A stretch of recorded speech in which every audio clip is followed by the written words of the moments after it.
I'm Hannah Wallace and welcome to Finextra TV. We're here at Money 2020 Europe, and kindly joining me now in the press lounge is Benoit Legrand, CIO at ING Bank, and we're talking about innovation culture. Hello Benoit, Hello. Thank you very much for joining us. Thanks for having me. No problem at all. So yes, innovation culture. ING have been sort of hailed as the pioneers in leading innovation.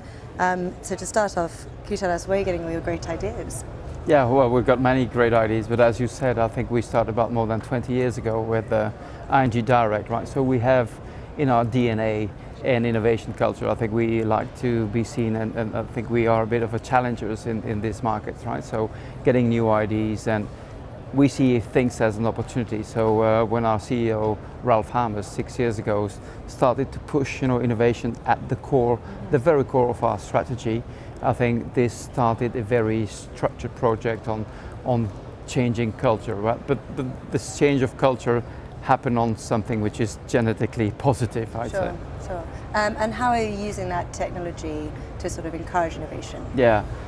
Well, it's not easy, I would say. I think if anyone would say, changing innovation and culture is just like easy thing, it is very difficult, right? Because by nature, people do not like change. So people, well, they like you to change, but they don't want to change themselves, right? So, and if you build this in a company which is like 50,000 employees big, then you multiply the problem and the immune system against change. So you have to find all the pragmatic ways to tackle the issue. So we have designed a structured process to tackle it. So we for instance, have our own innovation methodology implemented, which is combining agile, lean startup design thinking, which we have deployed to 6,000 people in the organizations to change the way we're doing things. But we started 6 years ago by doing this, right? So, and it's not happening overnight.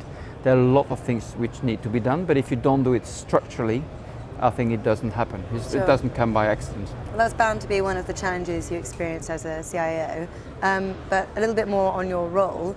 What are sort of your key responsibilities? What other challenges do you experience? Yeah, so the key responsibilities are to drive innovation, right? But I think if I would summarize, it's just to make sure that we spend enough time and attention into the unknown, right? In building the bank for the coming 10 years, not the bank for tomorrow, but I think so get that space and drive time, people into that space. So concretely it means, as I mentioned, the PACE methodology, just implementing a new way of looking at things, but also having labs. So we have internal labs where we have about 30 different innovations at this stage, which are being nurtured in Singapore, in London, in Amsterdam, but also partnering with fintechs. So we have today 170 different partnerships with fintechs.